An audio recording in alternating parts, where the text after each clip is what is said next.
የምናየው ሮሜ 8:34 ነው። ስለኛ የሚማልደው ክርስቶስ ኢየሱስ ነው የሚለው ምን ማለት ነው? የብዙ ሰው ጥያቄ ነው።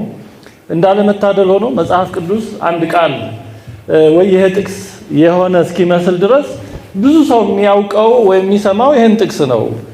ያው ከጠላት መስማት እንደዚህ ስለሆነ ከመሰረቱ አለመማር ችግር ስለሆነ ብዙ ሰው ጉዳይ የሚሆንበት ጥያቄ የሚሆንበት ቃል ነው።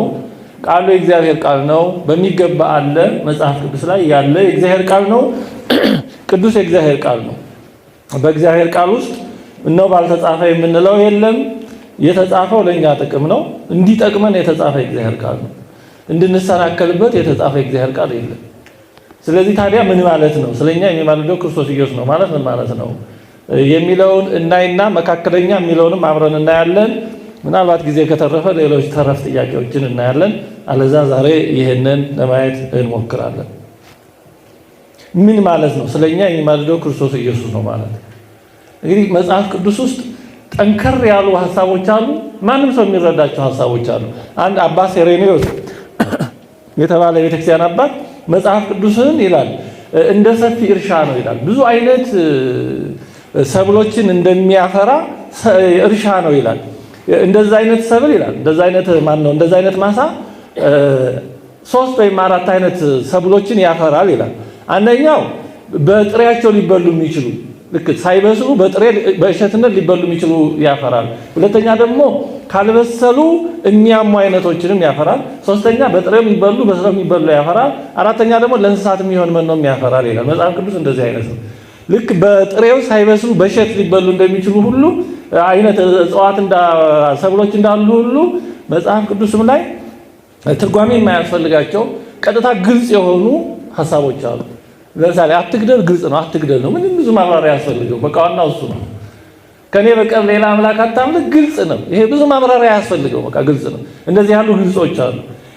ካልበሰሉ በጥሬው ቢበሉ ሊያሙ የሚችሉ የሰብል አይነቶች እንዳሉ ሁሉ ደግሞ መጽሐፍ ቅዱስ ውስጥም በደንብ ሐሳባቸውን በቤተክርስቲያን አረዳድ ካልተረዳናቸው የሚያሙ የሚያሰናክሉ በራሳቸው ሳይሆን ካጠቃቀም አለማወቅ ደግሞ ጠንካራ የሆኑ ቅዱስ ጳውሎስ ለሕፃናት ወተት ጋትኳችሁ ይልና ለጠንካራዎች የሚሆነው ጠንካራ ትምህርት ግን ጠንካራ ትምህርት ማወቅ መረዳት ለሚችሉ ለመንፈሳውያን ነው ይላል። አሁን ብዙ ሰው መንፈሳዊ ሳይሆን ጠንካራ ምግብ ልብላ ይልና ጥርሱ ይሰበራል፣ ሆዱ ይታመማል። ችግሩ እሱ ብቃት የሚጠይቁ ትምህርቶች አሉ። ሶስተኛ ደግሞ በጥሬውም በስለውም የሚበሉ እንዳሉ ሁሉ መጽሐፍ ቅዱስ ላይ ረቂቅ ትርጓሜ ያላቸው ገጸ ንባባቸው ደግሞ በዛው ባለው ብንወስዳቸው የማያስቸግሩ አሉ።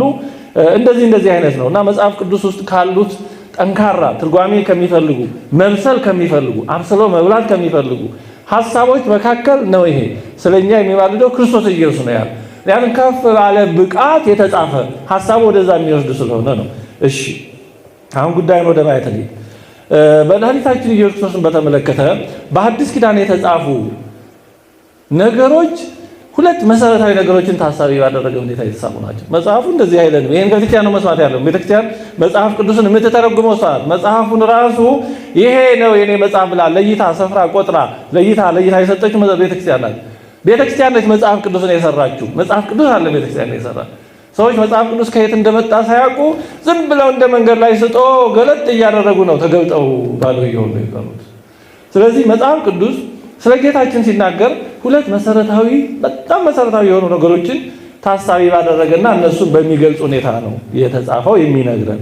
አንደኛው ጌታችን በስጋ ወራት ወይም ከትንሣኤው በፊት ስላደረጋቸውና ስለሆናቸው ነገሮች የሚናገር ነው። ይሄ ምን ማለት ነው?